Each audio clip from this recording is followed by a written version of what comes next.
Welcome to Bite Size Games, the podcast where we usually talk about games that you can complete in 10 hours or less.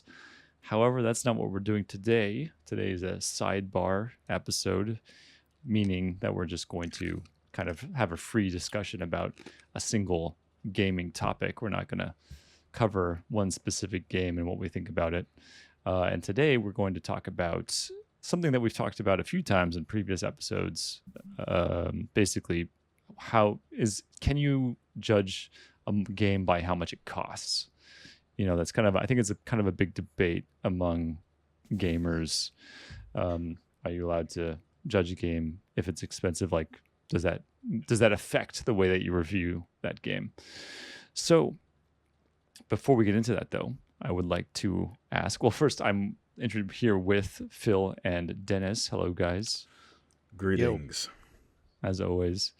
And for listeners who are listening on Spotify or any other podcast platform, we are now also on YouTube. Dennis is editing video of us together and no longer just audio. So if you want to see our ugly mugs, go over to Bite Size Games. Speak for yourself, buddy. Bite Size Games on YouTube. Is that the name of the channel? I forget. Bite Size Games. The handle is Bite Size Games TV. Right. Okay. If you just search for that, you should come up. Yeah. But yeah, we're on there now. Give us a subscribe. Take a look at us. We look a lot better on camera than our voices Than we sound by themselves. Yeah, exactly. All right. So before we get into the topic, I would like to ask just what you guys have been playing these days and how's that going? All right. Outside of the games that we review, that is. Who wants to go first? You, man. I choose Phil. I was going to say you. Phil. I do not have any news. I haven't played anything new. I've been playing Baldur's Gate 3.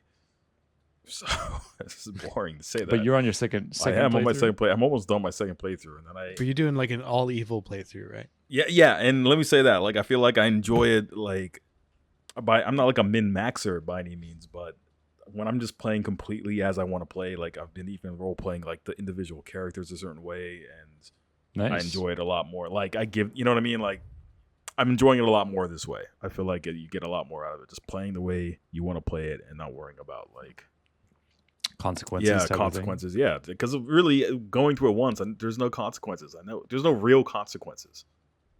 You know, as you imagine them to be, I guess. So yeah, I'm enjoying it a lot. So more. you're appreciating it more when the evil runs. Yes and no, because I do see more flaws, or not more flaws, more that I would like them to change about any future games from Larian. That's probably there's more that kind of comes out. For example, you get some companions that I feel like maybe they're fan service, but I feel like it's so late in the game by the time you get certain companions that I just feel like they're wasted and just not necessary.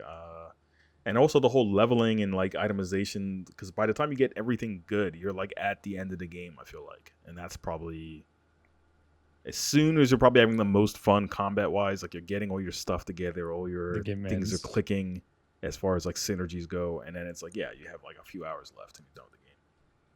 I see. Yeah, that's kind of because we play D&D as well. And we had that kind of same issue where we played a really long campaign and like we kind of stopped. We're going to actually restart it, but we kind of stopped right when we were getting to level 5, which is when I've heard things get really cool and interesting. Not that the first 4 levels are super boring or anything like that, but you know, I think the game D&D is likewise to Baldur's Gate opens up. I think the first 3 levels are really like beginners territory. Right. They're kind of like introduction. They minimize the mechanics. Learning. Because you need to like learn the basics before you get into like crazy spells and abilities. Yeah. All right. Well, that's cool. Baldur's Gate 3, which I also need to go back to and finish my first playthrough. Yeah. But I do want to do an evil playthrough. I've been wanting to do that ever since I started playing my original playthrough. It's glorious. It's one of the. I feel like it's one of the few games that even just from the playthrough I was doing, which was mostly good, but that it seemed to reward like different choices rather than like punishing you for making a mistake or doing something wrong or doing something evil. It like rewards you with new story branches and develops different paths based on which a lot of games don't do.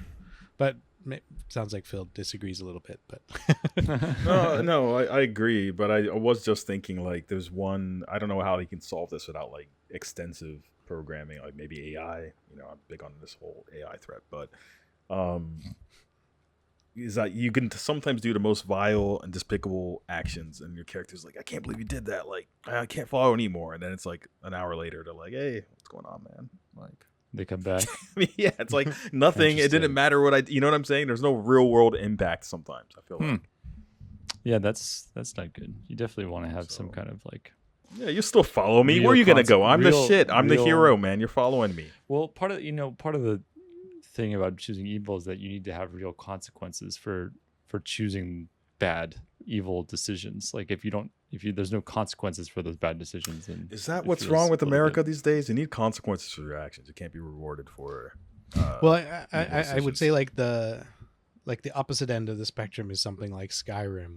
Whereas no matter what you do, you're still the hero of Skyrim. And Skyrim is ridiculous, but like, no matter what you do, you're still like top dog. And you also become like the Jarl or the mayor of every city and all this shit. Yeah.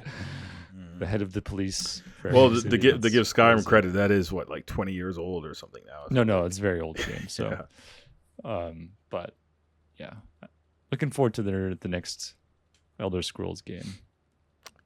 But after Starfield, maybe I'm not as excited as I once was. Yeah. But how about you, Dennis? How about what you been playing? What you been up to? A bunch of stuff. I won't get into any of the games I've been playing that I'm playing for the podcast because those are episodes that'll be coming up. But aside from that,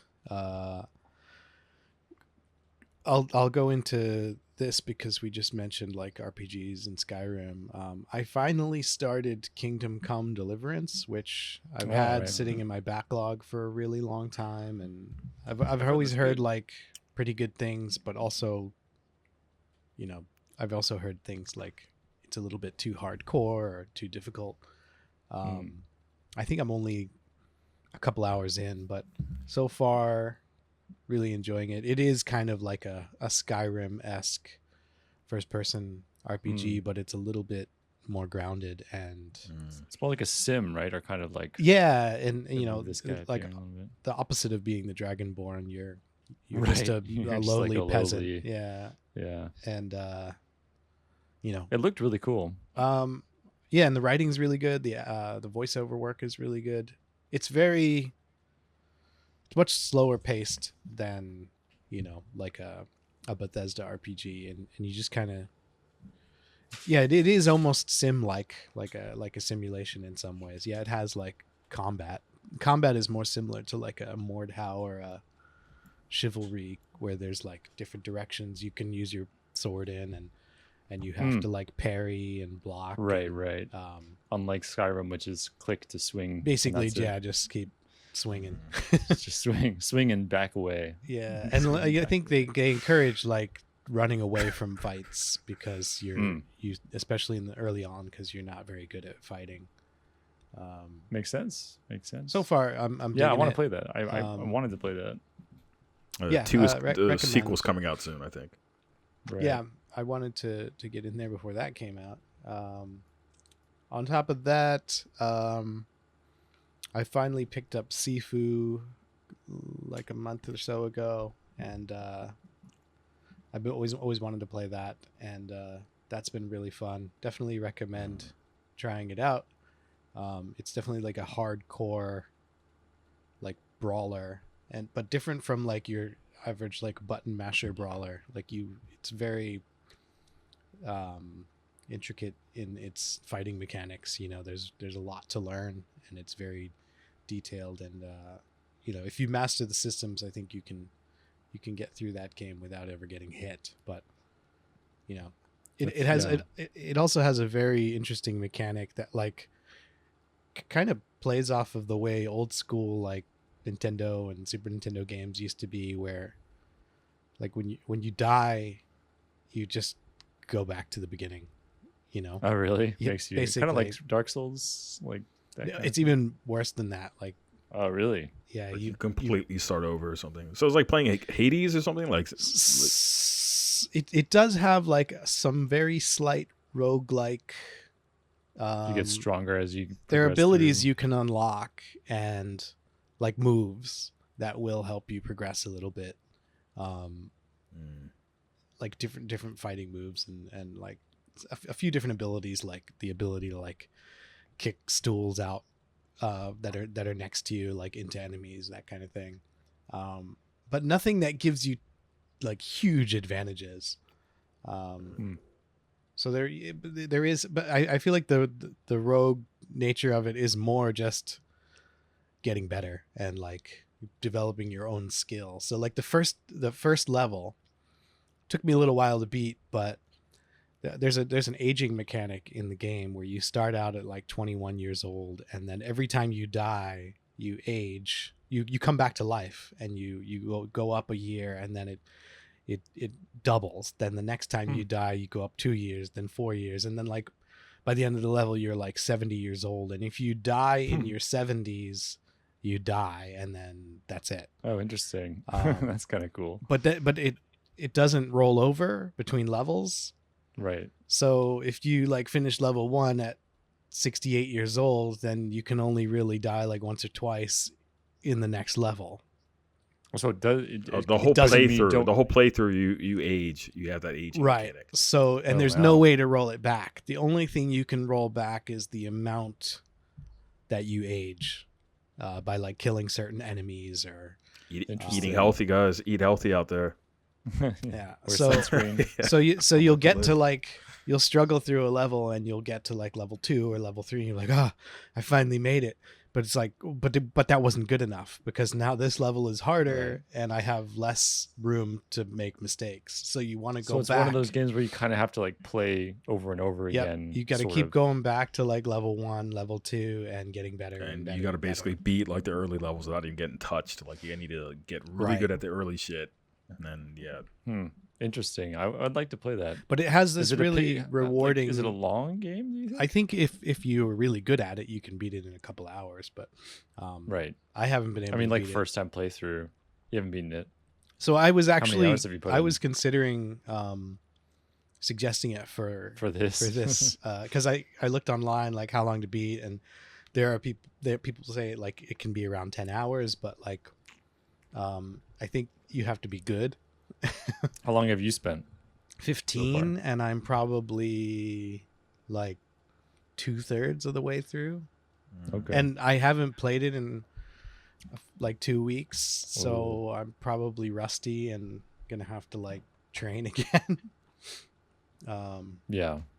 But that's one of those games that it sounds like one of those games that if you put down, it's kind of hard to pick back up. Yeah, you need to like sharpen. It's like the game in itself is like martial art practice or something. Like you have to kind of is like you really need to like be aware of the moves that are coming at you, and like you have to dodge, block, but you can't block too much. It actually has somewhat in common with like Sekiro, I would say, is the next closest type of game, because it has that stagger mechanic.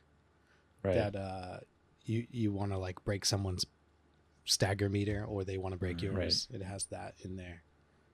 Cool. Really cool game. It really, after playing it like for a little while, I immediately went and rewatched The Raid, and because it really reminds you of those style of like those Hong Kong like martial arts movies. It even has like a scene in it that's like an homage to Old Boy, the hallway fight scene. Oh, the hallway, nice. It like the camera switches perspective and it just shows him going down a hallway while you take on this barrage of guys. It'd be cool if they gave you a hammer for that. Yeah. Yeah, there are weapons though. You get like, you pick up like sticks and pipes and bottles and stuff. So, it's on Game Pass now, so you guys should definitely at least try it. Yeah, I would definitely like to. I remember when it came out, it looked really interesting. Don't get discouraged the first few playthroughs because it's hard, but nice. Really fun game. That's cool, and it sounds pretty innovative, which Sounds cool. I don't know this developer from anything else. I think this was their first like big like pseudo hit. I wouldn't say it was a big hit, but it put their name on the map, and I think they're making a sequel to it. So, excited to see what that is. Cool. All right. Good to hear. How about you, Matt? Yeah, for me, really, literally haven't played anything, and I mean literally nothing. I haven't played any games at all for a while, and it's mainly due to work being ridiculously busy and also having a baby at home, which takes up most of my energy. So after work, it's just like, or after getting the baby to sleep, it's just like I kind of collapse. But, and you guys know this a little too well probably, but I've been watching, one thing I'll say that I have been doing is I've been watching all of the Jason movies, all the Friday the 13th movies, as well as all of the Nightmare on Elm Street movies in their release order. And I had not seen most of these movies. I didn't like grow up with watching them or anything like that. So most of them I had never seen before. Oh, nice. Sick. Do you wear that? Did you wear that up for this on purpose, intentionally? Well, I was in. You have to go to YouTube to know what we're talking about. Yeah, I'm wearing a Nightmare on Elm Street shirt. I went to the US recently, and I saw this for sale, like really cheap, and I just picked it up. Oh, hell yeah. Nice. I would have done the same. I didn't specifically wear it for today's podcast, I didn't know you were going to be talking about. Yeah. I didn't. I was thinking about it. I was like, what the hell am I going to talk about? I haven't played games at all. Hey, it's spooky season, so. That's true. We're in October, and there's some games around, like, there's the Jason game, which we play sometimes as a group, which is a lot of fun. And that's kind of what inspired it, because it was just like we played that, and it was like, oh, I've never really watched these movies. Maybe I should just check them out. And then it just turned into like, it's been like 2 months, maybe. I don't know how long it's been, but 40 movies later. 20 movies. Yeah. It's a lot of movies, yeah. I'm almost through, but it's been a lot of fun. Like, they're great for just shutting off your brain and enjoying some stupid. They're mostly pretty dumb, but they're like, they're enjoyable though. There's a couple. Are there a couple Academy Award winning performances? Not Academy. There are a few that are like legit good movies. I think like Jason Lives is probably my favorite Jason movie, and followed by maybe the first one. The first one was was cool and original. And Jason, isn't even in that movie really. And I like the Freddy series for its creative kills, and it's like schlock. It's like it's just so funny. There's a lot of humor in that series. But the most recent one that I watched, which was not Freddy's Dead. It's the New Nightmare, I think. That's the one that was really cool. Yeah, the Wes Craven one. That one was really cool too. So. It's been quite a journey. So I have the what I'm watching, and actually Jason X. Did you see that, Dennis? Have you watched Jason X? Oh, okay, that one was really funny. I really enjoyed that one. I thought it was going to be terrible, but it was actually really quite enjoyable. Sort of like totally a parody of itself. Yeah. They totally lean into how silly the whole premise is, and it was good. That's Jason in space, by the way. They needed that after the crappy. Oh God! Jason Goes to Hell. That one was terrible. Jason Goes to Hell was the worst in the series. I think that movie was really bad. Yeah, I would agree. That's the worst. Yeah, that movie. I mean, it had a few moments that were kind of cool or funny, but that movie was just terrible. But I'm really looking forward to watching Freddy versus Jason. I'm super stoked to watch that. And then there's the remix. I heard that the Freddy remake is terrible though. Yeah, but we'll see. It's not that good. So do you think there's potential for like a really broken down, deconstructed Freddy or Jason movie to come back? Like maybe the movie is just kind of like almost like a Taxi Driver, just like it's nothing over the top, but just at the end you realize like a really like it's like the Joker, like the Batman Begins. Yeah. Batman Begins, or the Joker of Jason's basically. That could be the angle. Maybe bring Jason back in a very subtle. Yeah, no, I would love to see a new Jason or Freddy movie now that I've gotten into the characters and gotten into the series. The remake of Friday the 13th, which you haven't gotten to yet, is not bad. It's actually like a pretty solid movie. Yeah, that's what I've heard. That's what I've heard. I think the whole rights issue with the Friday the 13th stuff happened, and then they never continued the franchise because of that. Yeah, that's understandable. Freddy, I don't know what's going on with Freddy though. I wish they would bring back or try again, after that reboot. It's Yeah. just a matter of time. Full circle. I always thought Yeah. like if there was ever a movie that must have been so much fun to make, it's a movie in that series, in the Nightmare on Elm Right. Street. Like so many like up and coming directors that could just like have fun and get creative and wild, with like it doesn't matter if the script is kind of dumb and crappy, but there's so many Right. cool It's like what people practical expect, effects. like- Yeah. Right. Yeah. People are expecting that. So You you should lean into it. Yeah. It's good. It's kind of a But lost yeah. age of movie, though. If you think about it, like I don't feel like you can make a Yeah. movie like that today. And Dude, sell. there are like, so many of these movies. They came out almost every single year in the 80s. Like almost every single year they had a new, like the new Jason season. / Freddy Yeah. movie. It was nuts. It was really nuts. What They must have just been that like of today? printing money off of that series. Like, well, what, Dude, there's no way they could afford to do that these days. Like those movies must have been cheap as hell to make, and they made like so much money. well, most horror They're- movies but- are really cheap. That's like the whole Yeah. thing I think about. But I think they're just not. I don't think people go to. I mean, this that's another topic. But I just think people don't really go to the theater anymore. Well, the horror so much. horror genre is even now like still one of the genres that like is very It makes lucrative. money. Yeah. It makes Hmm. money partly because they have low budgets and Right. people still like enjoy going. It's to like get you scared, always you know, need a like- shitty horror sometimes. Like no matter what, just every once in a while you need to throw something on, and you're not going to go Well, to yeah, like like- a random drama. a bad or even a mediocre like horror movie. They get more of a pass than other genres of movies that are Mm. not as good because like you can still get something out of it. Right. Um, That's true. Yeah. A shitty horror movie can still give you jump scares and. Well, we are getting on a tangent, but I was thinking, well, Something what fun. is the Jason? By the way, I'll just note this because we're talking about these movies. These movies are not scary like whatsoever. Although the first Freddy movie has some creepy shit in it, but none of the other movies New have Nightmare anything scary in them. had a bit of Yeah. New Nightmare scary stuff. had some similar stuff that was kind of creepy. But for the most part, like most of these movies are not scary whatsoever. no. What were you saying, Phil? I was trying to say, what would be the Jason and Freddy of today? Because I feel like there was like phases of like Scream. shitty. No, that's older Yeah, though. I Scream. think that's still older. No, So you but got Scream like is still going though. Scream has come back though. okay, it kind of. But I get, yeah, but I feel like it needs to be. I'm not sure like how popular. But Scream it was is. also. I mean, Scream is pretty fun. But I was saying in between that there was like it's like a parody of yeah, fun and scary Scream. movies. You have The Purge or something. You have like the Final Destination. These kind of like dumb. Saw's Destination's a good another one. one, I guess. That's like Yes, yeah, Saw for sure. era of Final Saw, Destination. Saw, I can't really forgive that. Those movies are really bad. I did a rewatch of all this. Not a rewatch. I think I stopped watching that series at like 3. I was like, this isn't that cool anymore. And then I went it's back so repetitive. like a I only year saw the a first year one. ago. I went and I did a watch of the whole series, and like, Oh dear. this just got You must have worse been and sick of it. worse. Like, yeah.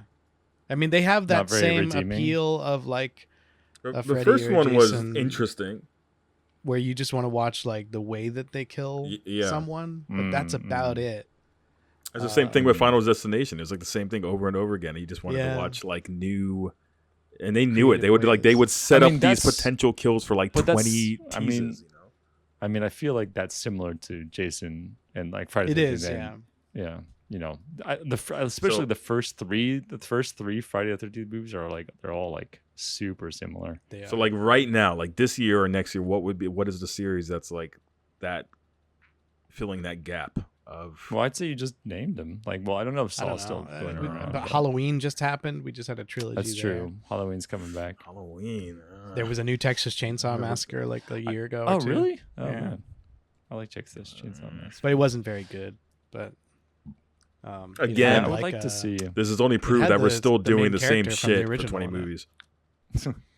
But you're, yeah, We need some but new you shit. missed it, right? I think we're still more rooted in like the elevated horror genre now, like where there's Mm. like Like, the like Hereditary and Yeah, Hereditary. the first and the other Omen one. that just came out recently. That was good. Mm. Um, I loved Hereditary and his other movie. Hereditary Name is of it. Midsummer. Midsummer. Yeah, Yeah. Midsummer. And the one with Joaquin Phoenix, that's not really a horror movie though. Boo is afraid. I Bo- wanna Bo watch is- it. Bo that is one- afraid. Bo's Boo. afraid. That one was a weird fucking Bo. movie. Anyway, We are not a movie podcast. We are way off topic. Yeah. But Yeah. coming back. Although we should probably do a spin-off. Yeah. Movies that you can watch in under 10 hours. This is a sidebar, so we're sidebarring our sidebar. Yeah, that's true. This is a free discussion. Yeah, we're allowed to talk about it. That's true. Maybe we should get into our main discussion now. As I mentioned, it's about money, the cost of games, and does it affect the way you can judge them? Are you allowed to say this game sucked because it's $60 or, things like that? So I want to hear first, what is your stance on this? Either yes or no, basically, or somewhere in between, I guess. Yes or no. How about we start with you, Phil? Do you think games can be judged? Do you think money affects the way you can judge a game? The cost of the game, sorry. The short answer is yes. Okay. Yeah. How about you, Dennis? Short answer is also yes, but with an asterisk. All right. So you got to copy it. I thought about this a bit, and I was definitely originally, I probably was originally just a kind of a no. I used to think it's not about the money. But now the more I think about it, and especially the more that we do this podcast, it's made me realize my answer is like a definite yes.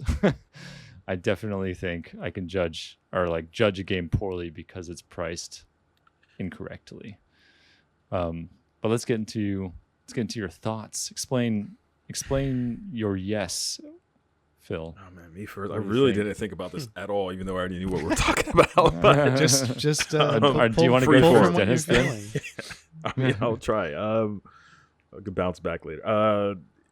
Yes, I mean it's like a lot of things in life, like there's different prices for stuff, and some things could be inexpensive and fleeting, and some things can be cheap and long lasting, but you can value them the same or completely differently, so I think I don't. it's hard. The one thing that I find hard to do is to find an equal comparison, like another type of product, like a video game, and like judging it by its cost. You know what I mean? You can't do it for movies because movies they're almost all the same length. Well, I don't think that really matters too much, but they all cost the same amount for the most part. I mean, maybe the DVDs are slightly different prices, but seeing it in a theater, it's basically the same price unless you see it in IMAX, but that's more about the format more than the movie itself. Which has been going up. That price has been going up steadily here as well.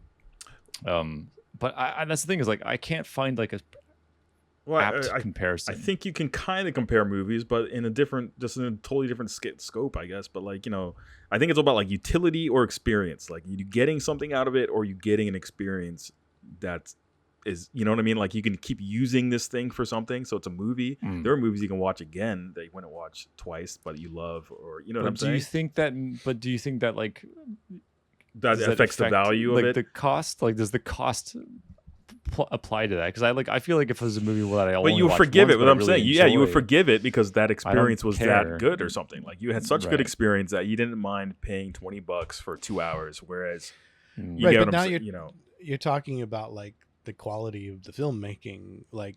Well, no. It doesn't really. It doesn't. That's what I'm saying. It doesn't have to actually be good. It's all about the experience. Like, did it entertain you, or just did it like entertainment and quality are not really the same? And like, well, the one thing I thought about. Well, go ahead. Go ahead. Well, I kind of meant the same thing. I mean, like there are like popcorn movies that you wouldn't say they're not going to win any like awards, but they were like entertaining. Like Deadpool Wolverine was a entertaining movie. Right. But I wouldn't say it was like a film masterpiece or anything, for example. It serves its purpose. So I think there's a lot about like expectations. You need to like know your expectations about something. You know what I mean? Going into it, and if you don't, but either way, you're saying that if you think that like a game, if you'll find a game is more expensive than what you think it was worth in terms of your experience with it. I mean, they're definitely. I think when you compare it to other games, then it's easy to do that. Yeah, I think that's kind of where my thing comes to as well. But Dennis, what were you thinking? This is something that I think almost comes up in every single episode we do, especially in the like the ending like wrap up where we're giving our last thoughts, and I think we always bring up the price or whether or not it's on Game Pass or something. So a lot of times one of us will say, yeah, if it's on Game Pass, you might as well play it because you're already paying Game Pass. Right. Or it's only $5, so Right. so Yeah, it's why not, might as well play it. But like, Yeah. I do think we have a responsibility to like somewhat bring that into the equation, because people who are listening might want to know, like, should I, think about where you were when you were, when you were a teenager and you were limited to how many games you could play a year, like choosing a game that you one got game a year, basically, for your birthday or Christmas, like was a very, very important decision, because you were going to be playing that game for a long time. Like you didn't have a backlog of hundreds of games like you do now. So the value is going to be different for different people, but there is I think there's a kind of a sliding scale for the value of a game now versus 10 years ago, 20 years ago. Like what constitutes that? Like if you took the average, like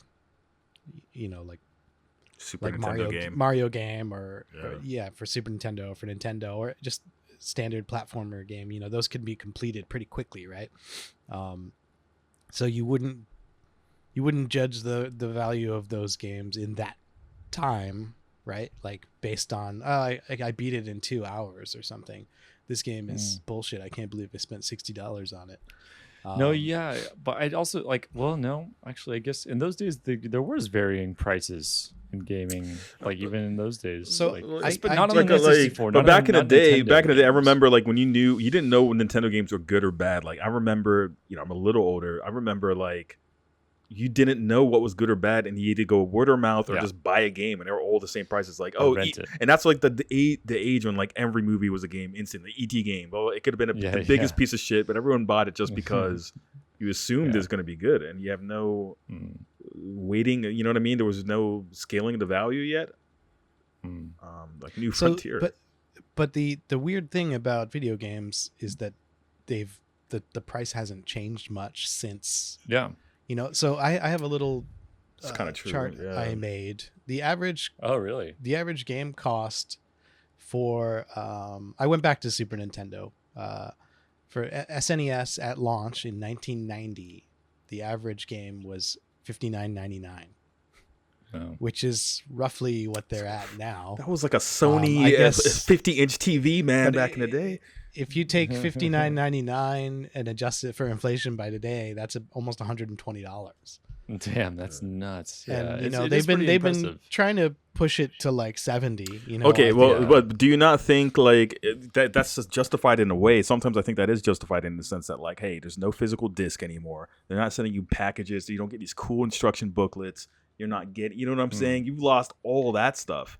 That's part of it, but their development costs are also way higher. Yeah, so the development costs are there for sure, but it's like they've saved so much on like manufacturing factories, like but they're also making digital. A lot more off of games than they did then as well, because it was a much more like niche market in 1990, for example, than it was now. A lot more people playing games now. Yeah, and you also have like more adults playing games, people with they got everybody. They basically like sectioned it out. They got something for everybody. It used to be for kids. All the porn categories in games right now. You got something for everybody out there. So including kids. Get your whatever off, your joystick off type of situation. But I was like, okay, like say you go to McDonald's though, like to kind of bring this into perspective. And you would say, depending on how much you pay for that food, you say, you don't complain McDonald's is shitty or great if you pay what you think it's worth, kind of thing. All right. That's not bad. There's another like kind of ambiguous factor that it's like, it's one of those things that like, I know it when I see it, but it's hard to put my finger on it, why something is worth it when something else isn't.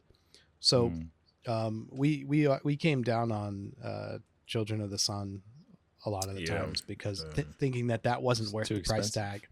Yeah. And it wasn't a full price game, but it was still like a bit higher than Like we 25 thought it bucks deserved. or something, $20. I think it was like, what was it, like 20, 25? I don't know, 30? I forget what it launched 15. I don't think it's more than 15. 30. Like, yeah. Yeah, but I still think that's too much. I think that is like a $5 game. Yeah. 15 is still not that much. But no, it's not. But like the thing, I guess you compare it to other games that are at that price level. I think I did this on that specific episode. I listed like the other games, and one of them, I forget a bunch of them, but there was like Hollow Knight is one of them, which is like a fantastic game with tons of content. Child and Son, it feels like almost like a demo to me. right. I mean, it Yeah, didn't feel that's like a what full I mean. game. There's a feeling there of Okay. like something's missing, it's incomplete. Yeah. Another thing though is there are games that are just like narrative experiences that I feel like are very short, but Mm. they kind of they satisfy you because it feels complete, you know. Right. Right. There's that game. I don't know if you guys played it yet. I think we've talked about doing it on the podcast at some point. That game Before Your Eyes, I don't think I've heard of which it. is a remember the 100% name. like narrative game that uses like your webcam and a blinking. It registers whether or not you're blinking. Oh, right. And you just like watch things unfold, and then you blink to move on to the next scene. But the game, I think, in total is like 2 hours. But it's like exactly as long as it needs to be. You know, How it's much like was it though? I think that when it came out, it was like $2.99. $20 to $30 around there. Okay. Yeah. But it didn't, to me, it didn't feel like it was it didn't feel like there was any corners cut. Like it was what it was meant to be in that Yeah. Right. that length. Yeah. So what it I wasn't don't about the length of the Yes, game, it was about right. the quality of the game, I guess. Yeah, Right. Took That's what I was Tacoma gonna say. 2 was short, and I thought it was Yeah. just like it delivered what it wanted to do, and Yeah.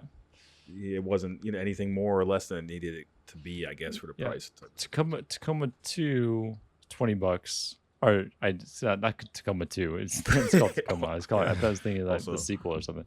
No, but Tacoma was great. I was totally happy to pay $20 for that because it felt like just like a quality, complete experience that was, good. It was really, really good. So I had no problems with that.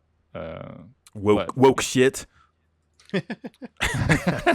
Before Your Eyes is Oh, $10 right now. I don't know if $10, I yeah. swear it was more than that, but $10 is very And reasonable. you know what? And it doesn't just apply to. I mean, for me, it doesn't just apply to small indie games either. That that's mainly what we play on this channel. But like, I feel like an absolute idiot paying $70 for Starfield. Like, I don't know why I did that. When I go back and think about it, it's just like that game was a huge waste of money. It's not great. And so I'm just saying, like the AAA, the high end level is also, I So, feel the same way. I think even regardless of your feelings on that game, I think Starfield is still a $70 game though. I mean, I think the amount of content that's in it probably, but The amount of work for and me, and content. yeah. that's But the thing is, there. like, for me, it's not really about. I mean, that's the thing, is when it gets a little bit fuzzy, because like you can start thinking about, okay, yeah, there was a huge staff on this. It took them years to develop. Obviously there's a lot of stuff in there, a lot of content. But for me, it's more like I think I have to try to focus on what the experience was for me, and that's how I have to like judge it if it was worth that amount. So like for me, like for me, it felt like a stupid decision on my point. It didn't feel like it shouldn't be that price. I think that's what it comes down to. It doesn't feel like it shouldn't be $70. It just feels like I felt stupid for actually paying that much for it. I should have just waited for it when it was on sale, or played it on Game Pass, or something like that. It did Well, launch what- on Game What Pass. what like, could day you- one. Yeah. We have our what as like a consumer, how do you navigate Have we gained any insight as a consumer from our Well, I opinions think on it's what going to we think of vary. this? Each person's going to have their own inherent like feelings on what Value. constitutes good value Yeah. for them. Because a lot of people Right. play Call of Duty and love it. Like, I'm not saying. Well, and you also see like you see people like on Steam that have played this game for 200 hours and they give it a negative review. Or thousands, which of I, hours. by the way, think is complete bullshit. People who do that. If you spend 200 hours on a game, I don't think you have the right to give it. I'm not going to say you can't, but you get what I'm saying, man. How can you play a game Right, for you 200 hours? obviously and say, like yeah, it yeah. if you're playing it that much. It's Like, there's ridiculous. no way you don't like that game. Well, I Some think sort of personal sometimes vendetta. what They happens betrayed is me. It's like after 200 hours, they changed or did an update or something, and then someone comes Right. into like reviews Right. and said, "This game used to be Or cool, they- but now it sucks." They could just make Yeah. the good times rolled. It was a good. Or they just get sick of it It or was a something good like that. time. Or like they have like one little bug or like one issue Yeah. that bothers them that makes them stop playing it after that many hours. So, you have to be level headed about it. You kind of have to. I like to think about it as the whole experience, but I always like to think about it as judging it Like- based on my experience. I think one of the things, like I said, I think one of the complicated things is if you try to input all that outside stuff, like how much they spent on marketing or how many people were on the development team, like how many hours of gameplay there are. It shouldn't really like, matter. all that stuff doesn't. I think it's better not to try to think about that when you judge if Well, a game was worth it for you. The or not. Order 1866, is that what it was? 8086, yeah. 1886. So Yeah. that kind of that makes me think of that because that was a very Yeah. big budget Mm. game with high production Mhm. values, and it bored the crap out of me. I mean, I didn't pay full price for it because it's an old game, and I bought Played a it. used copy of it. But Yeah. had I I paid agree. full price for that, I would have been really peeved. Yeah, no, I agree. I agree Um, with that. I don't know if I would have felt that at the time when it came out, but probably. You probably would have. Yeah. It's definitely short even for when it like came out. Right, but now, like, is it because of the length? It wasn't because of the length. It's because it felt incomplete, Yeah, and yeah, also it that's wasn't true. that fun. It wasn't that fun. Yeah. I was A lot saying of like issues. you look back like me looking back on something that's probably changed a lot, like World of Warcraft, and I can always say I had great times playing, so I would never like shit on it. It might be shit now, but just to go back to like when people feel like a game changed or something, I guess. But like But- if you had a great time, then just be like, hey, it was a great time. Maybe it's changed, but I had a great time. I feel like MMOs are a bit different because they're Just like a subscription-based. living service type of thing. right, and they're subscription based. Yeah. But we're a bite-sized games podcast about short games under 10 hours, so I think we are automatically like appreciate games that are short too. So that Yeah, that's another thing. I think that like I said at the beginning, I think doing this podcast has increased my I guess appreciation or perception of like a game's worth in terms of like how much it costs, because we're playing a lot of short games, and these short games are usually, I don't know, 15, 20, sometimes $30.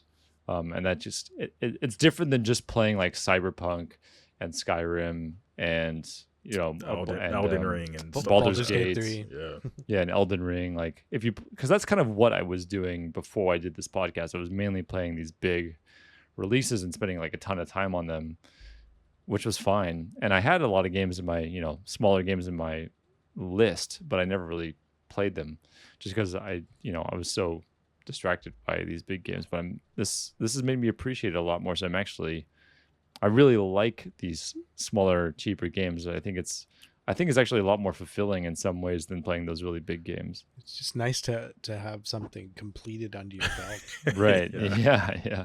To finish something, like actually Yeah. finish something. And these games all like, they have a start and the end and an end. Yeah. Very defined.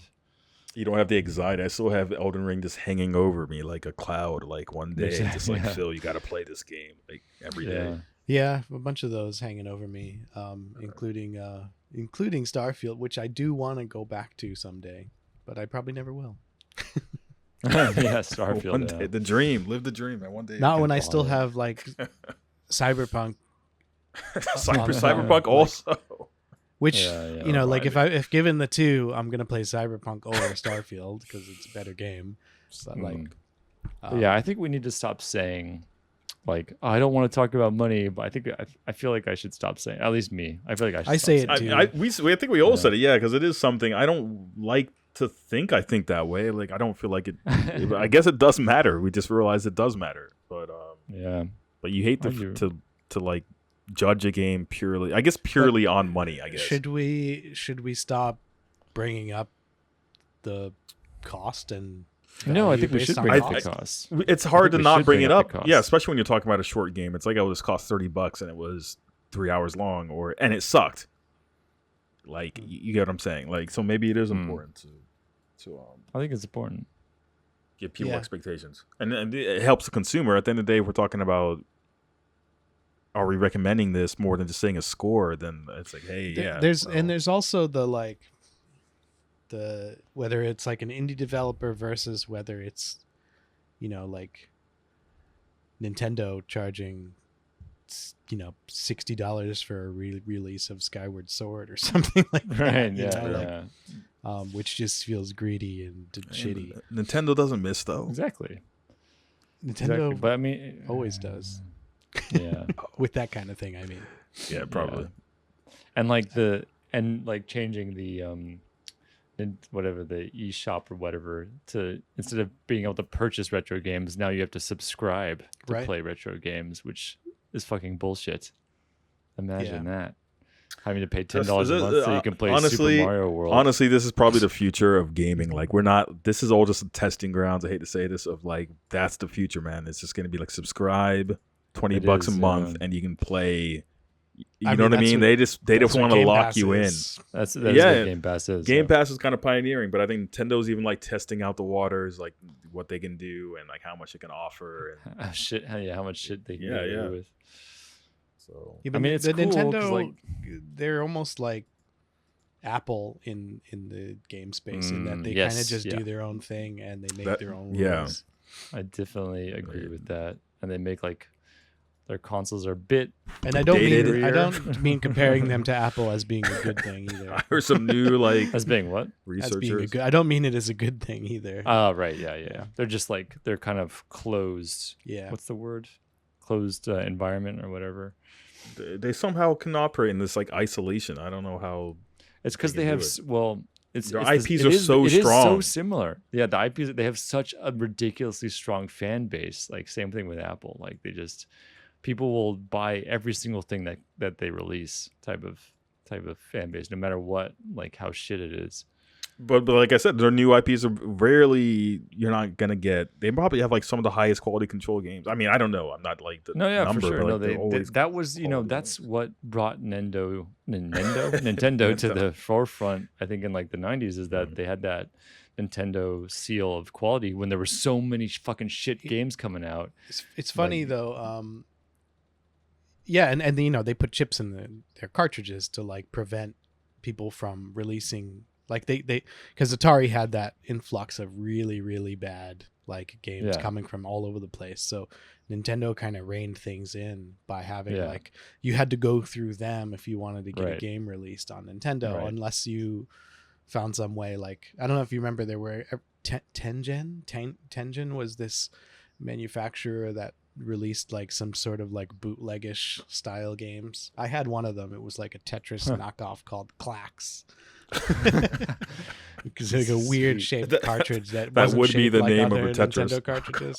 It wasn't the worst game, but yeah. So they had like, but people had to pay Nintendo just to get their games released. Like they had like them by the balls.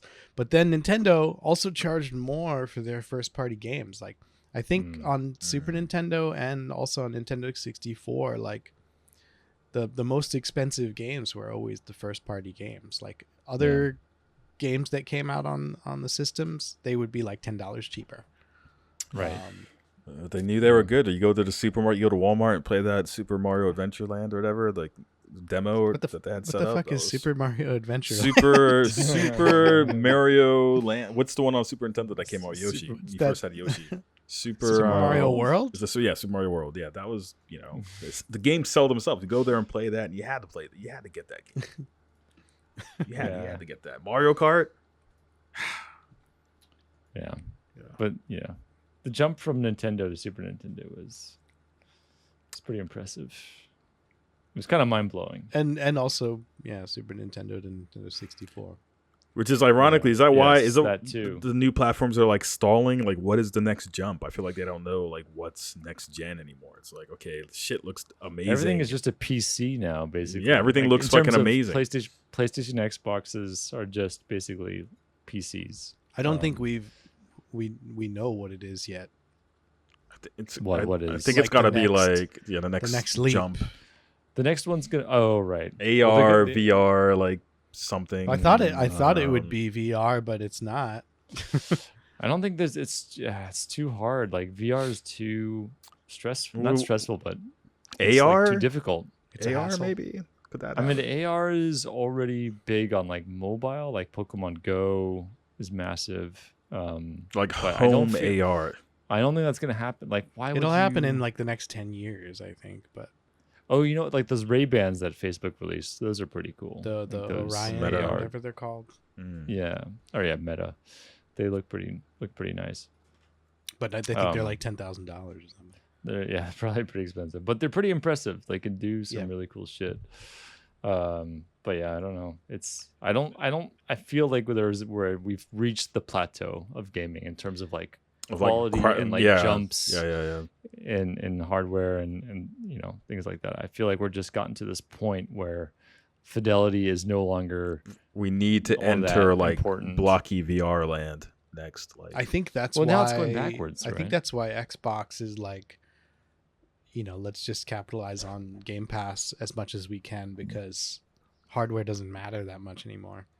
Yeah.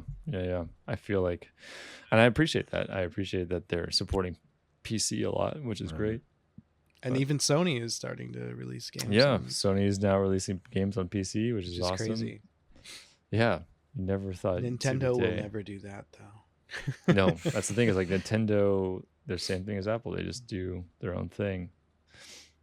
But I think they're also at a point where like their next console is probably just going to be the same thing as the Switch, but with some upgrades. Dude, I mean, every system they've had has been innovative in some way, though. You don't feel like they've been Yeah, I working know, on but some sort I don't of know. like The Wii U wasn't like a that cell big. Yeah. phone, basically like an iPhone that's a Switch or something. Like and Wii U was N64 all to flop. GameCube wasn't that big of a Yeah, change. that's true. It That's was true. more just like okay, that's Like, kind of true. we're using They had- discs now. They had some flops. Yeah, they definitely had some uninteresting, uninnovative stuff. I loved the GameCube, but it wasn't like mind blowing Yeah, when it came out or anything. yeah. And it didn't have any like innovative features or anything. You know Well, what? it can't What have would a be cool? handle, yeah, Nintendo that's- needs to do like I could bring my Switch on a train or whatever. Maybe it's on your phone and like you're playing Pokemon Go or something, some other Pokemon game, and you can be like make a broadcast that you want to challenge somebody within the area, and everyone gets like a message like, "Yo, someone wants to fucking challenge you." And Doesn't on this that already train or exist something. with I think Pokemon that Go? kind of thing I don't know if already that happens, exists. yeah. I don't know if this exists. So I'm just I saying. think it but it's does. like- That's why you see like people like gathering in parks and certain I thought that areas. was just to get like Yeah. specific I think that's Pokemon. Pokemon Go. Yeah, I think like that's they want to Pokemon get like Go. a specific. They want to get like a specific Pokemon. I, That's why I feel like that kind of thing existed with the DS and the DS, Right, the 3DS also. I think so. I think that's yeah. I do wonder if they're ever going to come with a new handheld. I mean, I don't see like that a non- happening. Because Base console, like, Switch was portable. basically, yeah. the I guess portable. that's what they kind of did. They just combined their portable stuff with their main console stuff to make the Switch. I wonder if they're ever going to just make a non-portable console ever again. Probably not. I mean, considering that Steam has made a Steam Deck and all these other people are trying to get in on the the Yeah. mobile market, so to speak, is huge. So I think people recognize anywhere you yeah, want. it's something you can take with you and it's small. but being able to like, connect it to a TV and not Yeah. be Also not being be able to tied do down, that. or not Right. be tied down to having it being mobile. I'm is a big so deal. glad that the Steam Deck has been so successful. I think that's such a great thing. I think that's awesome for PC gaming. It's so good. Yeah, I think it's opened up a lot of people to PC gaming that never touched it before. Their first Yeah. Steam game was probably on a Steam Deck. Yeah, exactly. But anyway, I guess we've strayed a little bit away from the money talk, but that's okay. I don't know if there's much else to talk about, but yes, you can judge a game based on how much it costs. I think that's kind of what we're settling on here. You know, we brought up Nintendo, which is kind of in a separate category in a lot of ways, because I think, you know, mostly we play our games on PC, where there's also like I feel like when I switched over to PC gaming from what I think, you know, what, PS4 or PlayStation before that, you know, the game prices are way cheaper on PC. You know, there's so many crazy sales, and like the idea of, you know, paying console prices again, it's like it's like not very price. Appealing. Yeah. It's like a rare thing to pay full price for a game for me. Although I did it with Starfield, which is stupid. At the very least, you can usually find like something 10% off like a week after it releases. Or, the PC gaming, Steam especially, has completely changed. Yeah, what is the next game that's coming out that's like you're excited about? I think I asked that last time. What is? I can't even think of something that's like to get really excited about. Next game that I'm excited about, I'm not sure. I mean, there's a few games that I am excited about, but I don't know what like the most like soon to come out one is. Gotta be something like. There's that that game that was it a Nintendo Direct or was it State of Play? I think it was an RPG that looks like Chrono Trigger but had like really nice. I did see something about Tears of some fantasy Tears stars. Game. Cool. Tears game.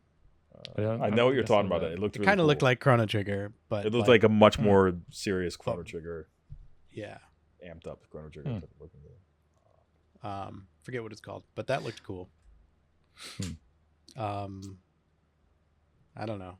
There's nothing coming out. Dragon Age has fallen pretty hard. I think the new Dragon Age. You can be a you can be a half elfish. You know, you can use your imagination essentially, be whatever you want to be. Whatever Larian makes next. Of course. Max Payne 1 and 2 remake. Oh yeah, that sounds cool. I'll definitely like to play those for sure. Metal Gear. Metal Gear Delta 3. Control 2. So for me, it's more like it's probably more devs, like specific developers. Like I want to know what Larian's going to make next and see that. The Hitman devs, IO, they were supposed to be making a James Bond game. I think that would be cool. I don't know what's going on with that, but like there's like specific developers. I'll get excited for them. Are you excited for Ghost of Yote? I am. Yeah. That's what I'm looking forward to. Yeah, like 2 years from now. I mean, I like the first one a lot, so if it's, looking forward to it. I'm looking forward to it, but it with like the hopes that it changes up that Ubisoft formula in some way. That's not an Ubisoft game though. No, but it's the Ubisoft but you formula. Mean like kind of similar, yeah. But I mean, would you really? Is that the type of game you would really want Assassin's them to change? Creed. Yeah, I'm interested to see how they. I was definitely, I remember when I finished that game, I was definitely done with it. Like I was tired of it. But I enjoyed it. So was I, and then I went back to play the DLC like a couple months ago because I had the DLC, but I never played it. And I went back like, yeah, you know that game's pretty cool. I'm gonna try the DLC, and like an hour or two in, I was like, ugh, it's just more of the same, like repetitive. It's like more of it, go here, yeah, look for this, do that. Just like, and that's the problem I had with the new. And I was so excited for it too. The new God of War game on PlayStation 5 or Ragnarok. Yeah, I kind of felt that way about that game too. It's the same thing. But I started playing it, and I was just like, ugh. Like this just feels like I'm just playing that last game. It was, but more bloated. It was a little bit like it felt bigger, but like with filler. Not in a positive way. Yeah, I agree. I know a lot of people love that game, but I prefer the first one. Yeah, it was a tighter experience. The first one too. Yeah, it's all about tight experiences now for me, really. Like, don't waste my time with bullshit. I really hate that. I think that's part of getting older, though, probably, as well. Right. We've said it before. Like, you want the game to respect your time, especially when you have so little of it now. Yeah. Exactly. So go play Sifu, a game that doesn't respect your time and requires you know what? I might actually play that. Hours and hours and hours. Do you need something new to play? I might. Of practice. Yeah. All right. Cool. So wait, do we have some conclusion? Well, I think our conclusion is that you can judge a game based on its price for the most part. I think there's some maybe factors, but that come into it. But I think for the most part, yeah, it's totally reasonable. And you'll have your own individual in this climate rules in this economy. Yeah, inflation. Yeah, groceries. We need to make games great again. I mean, games are pretty great. They still are pretty great. I don't know, all these like foreign games, all these forein games, this culture, immigrant games. Migrant. Close the borders to these games, man. Too many migrant games are eating our pets. Exactly. Kids are growing up savages right now, so yeah, get a handle on things. But yeah, good discussion. Yes, very fun. Yeah. It had been a while since we recorded one, so it's good to be back. I think we'll tie it off there for this discussion. What do we have next? What's our next game after this? So, thank goodness you're here. Yeah, thank goodness you're here. That's Mm-hmm. that's our next game, and then we're coming in with something else after that. But look forward to those. I think we're going to be recording that soon. Right. And yeah, please do check us out on our YouTube if you like YouTube at Bite Size Games TV. We're on there right now. You probably can't see my face because my camera died, but you're probably looking at Phil or Dennis while I speak. However, normally all three of us will be appearing on there. And then also we're, of course, on all the the audio platforms and podcast form. What else do we say? Oh yeah, social media, Instagram, Twitter at bitesizegames_. And then you can also email us at bitesizegames.info@gmail.com. It's been a fun discussion, and I guess we'll. Oh yeah, what is it? Our saying. No matter how short, no matter how brief, a game. It's always a chance for greatness, right? Every gaming moment is a chance for greatness. Yeah, no matter how brief, every gaming moment is a chance for greatness. I got there in the end. Yeah. We did it. Yeah. Thanks. All right. See you later. Okay.